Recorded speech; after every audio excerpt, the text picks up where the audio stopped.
Today our topic is numerical taxonomy. We were studying about the types of animal systematics और animal systematics के types के अंदर हमने first जो type थी वो स्टडी कर ली थी, दैट वाज एवोल्यूशनरी सिस्टमेटिक्स। और आज जो टाइप हम पढ़ने जा रहे हैं दैट इज़ न्यूमेरिकल टैक्सोनॉमी। ये जो टाइप है न्यूमेरिकल टैक्सोनॉमी, ये एवोल्यूशनरी सिस्टमेटिक्स के बिल्कुल ऑपोजिट है। एवोल्यूशनरी सिस्टमेटिक्स के अंदर हमने ये स्टडी किया था कि उसके अंदर जो क्लोजली रिलेटेड एनिमल्स होते हैं उनके एंसेस्टर्स के फोजल्स को स्टडी करके उनके दरमियान जो रिलेशनशिप्स था उनको स्टडी किया गया था और उनकी एवोल्यूशनरी हिस्ट्री बनाई गई। और उसके रिज़ल्ट में एक जो फ़र्ज़ी स्टेटमेंट तैयार की, उसमें उन्होंने कहा था कि जो क्लोज़ली रिलेटेड एनिमल्स होते हैं, यानी कि वो ऑर्गेनिज़म्स जो एक दूसरे से ज़्यादा रिलेट करते हैं, वो ऑर्गेनिज़म्स जो हैं उनका एंसेस्टर भी सेम होता है, यानी कि वो एक ही एंसेस्टर से निकले होते हैं। वो जितनी भी स्पीशीज़ होती हैं वो सारी एक ही एंसेस्टर से निकली होती हैं, इसी वजह से वो एक दूसरे से ज़्यादा क्लोज़ली रिलेट कर रही होती हैं। फिर हमने इसके अंदर ये देखा है कि जो एवोल्यूशनरी सिस्टमेटिक्स है, इसके अकॉर्डिंग लिविंग ऑर्गेनिज़म्स के अंदर दो टाइप्स की सिमिलरिटीज़ पाई जाती हैं, होमोलॉगीज़ एंड एनालॉगीज़। और होमोलॉगीज़ और एनालॉगीज़ की बेस पर ही इन लिविंग ऑर्गेनिज़म्स की ग्रुपिंग की जाती है एवोल्यूशनरी सिस्टमेटिक्स के अंदर। और न्यूमेरिकल टैक्सोनॉमी के अंदर हमने बिल्कुल ऑपोजिट पढ़ना है। इसके अंदर मेन पॉइंट मैंने यहाँ पर लिखे हुए हैं, वन बाय वन हम इनको स्टडी करते हैं। सबसे पहले वो कह रहे हैं न्यूमेरिकल टैक्सोनॉमी के अंदर कि numerical taxonomy emerge during 1950s and 1960s। 1950 और 1960 के दरमियान न्यूमेरिकल टैक्सोनॉमी जो है इसका आगाज़ हुआ था। इमर्ज्ड का मतलब होता है उभरा, यानी कि इसका आगाज़ हुआ था 1950 और 1960 के दरमियान। नेक्स्ट पॉइंट है, founders of numerical taxonomy believe that there are no criteria for grouping taxa. Numerical taxonomy के जो फाउंडर्स थे या जो बानी थे, उन्होंने ये कहा, उनका ये यकीन था कि ग्रुपिंग करने का कोई क्राइटेरिया नहीं होता। उन्होंने कहा कि ये जो एनिमल्स की ग्रुपिंग की गई है एवोल्यूशनरी सिस्टमेटिक्स के अंदर, तो उन्होंने कहा कि ऐसा कोई क्राइटेरिया ही नहीं है कि जिसके ज़रिए से एनिमल्स की ग्रुपिंग करी जा सके। उन्होंने कहा कि these criteria have become arbitrary and vague. ये जो क्राइटेरिया है ये आर्बिट्रेरी का मतलब होता है अपनी मर्ज़ी से, अपनी मर्ज़ी से बनाया हुआ क्राइटेरिया। और वेज के गैर वाजिया कि ये क्लियर नहीं है। ये जो क्राइटेरिया, एक तो ये क्लियर नहीं है, दूसरा ये कि अपनी मर्ज़ी से बनाया गया क्राइटेरिया है। तो इसलिए उन्होंने कहा कि ऐसा कोई क्राइटेरिया होता ही नहीं है जिसके ज़रिए से एनिमल्स की ग्रुपिंग की जा सके। ये उनका बिलीव था, जो न्यूमेरिकल टैक्सोनॉमी के फाउंडर्स थे, ये उनका बिलीव था। नेक्स्ट पॉइंट में वो कहते हैं कि they try to make taxonomy more objective, कि उन्होंने टैक्सोनॉमी को ज़्यादा ऑब्जेक्टिव बनाने के लिए कोशिशें की, ऑब्जेक्टिव मोर ऑब्जेक्टिव के बामकसद बनाने के लिए, बामकसद उन्होंने क्या किया, they use mathematical models and computer aided techniques. उन्होंने मैथमेटिकल मॉडल्स और कंप्यूटर एडेड टेक्निक्स को अप्लाई किया एनिमल्स की ग्रुपिंग करने के लिए। उन्होंने पूरी कोशिश की कि जो एनिमल्स की ग्रुपिंग है या क्लासिफिकेशन है, इसको बामकसद बनाया जा सके। अब मैथमेटिकल मॉडल्स जो है, इसके अंदर मैथमेटिकल मॉडलिंग एक ऐसा प्रोसेस होता है जिसको डिफरेंट साइंसेस के अंदर अप्लाई किया जाता है, फिज़िक्स के अंदर भी, बायोलॉजी के अंदर भी, इसके अलावा केमिस्ट्री, कंप्यूटर के अंदर भी। तो ये डिफरेंट प्रॉब्लम्स के सॉल्यूशन के लिए मैथमेटिकल मॉडलिंग का प्रोसेस किया जाता है। एक it is a real system, एक जिसके अंदर एक रियल रिजल्ट्स निकाले जाते हैं by using mathematical formulas, equations. तो यहाँ पर भी मैथमेटिकल मॉडल्स को अप्लाई किया जा रहा है to make the taxonomy more objective. ठीक है, उसको टैक्सोनॉमी को बामकसद बनाने के लिए मैथमेटिकल मॉडल्स और कंप्यूटर एडेड टेक्निक्स को अप्लाई किया जा रहा है इधर। नेक्स्ट पॉइंट में है, they group the organisms according to overall similarity. जो न्यूमेरिकल टैक्सोनॉमी के फाउंडर्स थे या जो न्यूमेरिकल टैक्सोनॉमिस्ट थे, उन्होंने ये कहा कि ऑर्गेनिजम्स की उन्होंने ग्रुपिंग की अकॉर्डिंग टू ओवरऑल सिमिलरिटी। एक ऑर्गेनिज्म और दूसरे ऑर्गेनिज्म के दरमियान जो आपस में ओवरऑल सिमिलरिटी वो एक दूसरे के साथ शो कर रहे थे, उसकी बेस पर उन्होंने ग्रुपिंग की। उन्होंने ये नहीं देखा उन्होंने कि होमोलॉजीज़ और एनालॉजीज़ के अंदर उन्होंने कोई डिफरेंसेस नहीं किए, बल्कि उन्होंने ओवरऑल सिमिलरिटी की बेस पर ग्रुपिंग की। जैसे कि एवोल्यूशनरी सिस्टमेटिक्स के अंदर था कि उन्होंने ऑर्गेनिजम्स की ग्रुप, एवोल्यूशनरी सिस्टमेटिक्स के अंदर जो ऑर्गेनिजम्स की ग्रुपिंग की गई थी वो होमोलॉजीज़ और एनालॉजीज़ की बेस पर की गई थी। कुछ ऑर्गेनिज्म जो होमोलॉगस स्ट्रक्चर शो करते थे उनको अलग ग्रुप में रखा गया, और जो एनालॉगस स्ट्रक्चर शो कर रहे थे उनको अलग ग्रुप में रखा गया। लेकिन यहाँ पर वो कह रहे हैं कि जो ग्रुपिंग की गई है वो ओवरऑल सिमिलरिटी की बेस पर की गई है, और होमोलॉजीज़ और एनालॉजीज़ के दरमियान जो डिफरेंस है उसको स्टडी नहीं किया गया।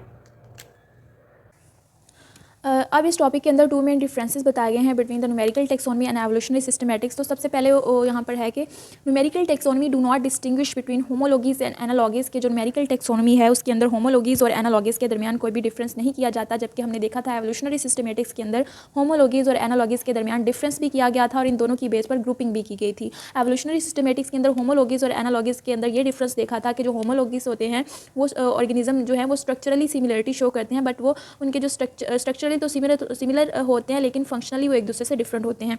और जो एनालॉगीज के अंदर हमने देखा कि ऑर्गेनिज्म फंक्शनली सिमिलरिटी शो करते हैं बट उनके स्ट्रक्चर्स एक दूसरे से डिफरेंट होते हैं, लेकिन वो किसी एक इन्वायरमेंट में रहने की वजह से उनके जो डिफरेंट स्ट्रक्चर्स होते हैं उनको सेम फंक्शन परफॉर्म करना पड़ता है। जैसे कि फॉर एग्जांपल स्विमिंग की एग्जांपल दी थी कि जब डिफरेंट ऑर्गेनिज्म एक वाटर बॉडी के अंदर रहते हैं तो उनको स्विमिंग का पर्पस परफॉर्म करना पड़ता है, जिसके लिए उनके जो डिफरेंट ऑर्गन्स होते हैं मतलब कि स्ट्रक्चर्स तो उनके डिफरेंट होते हैं, लेकिन फिर वो अडेप्टेशंस करके उन डिफरेंट स्ट्रक्चर्स के साथ सेम फंक्शन परफॉर्म करना स्टार्ट कर देते हैं।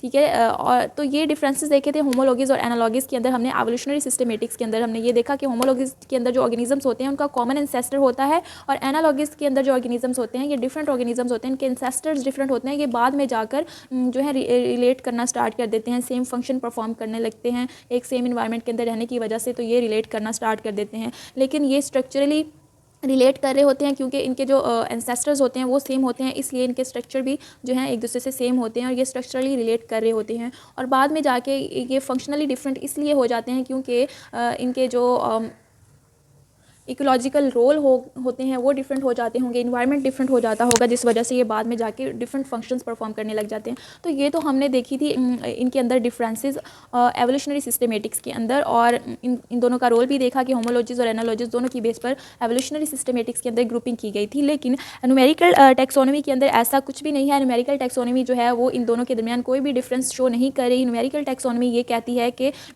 इसके अंदर ग्रुपिंग की जाती है ओवरऑल सिमिलरिटी की बेस पर, और ओवरऑल सिमिलरिटी की बेस पर ग्रुपिंग की जा रही है, तो मतलब ये कि होमोलॉजीज जो हैं इसको ज़्यादा इंपॉर्टेंस दी जा रही है और एनालॉजीज़ को इंपॉर्टेंस नहीं दी जा रही। न्यूमेरिकल टेक्सोनॉमी ये बिलीव करते हैं कि एनालॉजीज़ एग्जिस्ट करती हैं, मतलब कि वो एनालॉजीज़ को मानते हैं लेकिन वो एनालॉजीज़ को इंपॉर्टेंस नहीं देते। वो कहते हैं कि एनालॉजीज़ लिविंग ऑर्गेनिजम्स के अंदर बहुत कम पाई जाती हैं जबकि होमोलॉजीज़ बहुत ज़्यादा पाई जाती हैं। तो अगर एनालॉजीज़ को निकाल भी दिया जाए तो कोई फ़र्क नहीं पड़ेगा। ठीक है, क्लासिफिकेशन सिस्टम जो है अगर इससे एनालॉजीज़ को निकाल भी दिया जाए तो कोई फ़र्क नहीं पड़ेगा, सिर्फ होमोलॉजीज़ की बेस पर भी ऑर्गेनिजम्स की क्लासिफिकेशन की जा सकती है। तो इसलिए जो न्यूमेरिकल टेक्सोनमिस्ट हैं वो एनालॉजीज़ को लेस इंपॉर्टेंस देते हैं, वो इसको इंपॉर्टेंस नहीं समझते। वो कहते हैं कि telling one from the other is sometime possible, किसी एक से दूसरे को बताना कभी कभार मुश्किल हो जाता है। तो एनालॉजीज़ जो होती हैं वो इनको ज़्यादा एक्यूरेट नहीं समझते हैं, जिसकी वजह से वो एनालॉजीज़ की बेस पर ग्रुपिंग नहीं करते हैं बल्कि वो ओवरऑल सिमिलरिटी की बेस पर ग्रुपिंग करते हैं और होमोलॉजीज़ यानी कि वो होमोलॉजीज़ को ज़्यादा इंपॉर्टेंस देते हैं।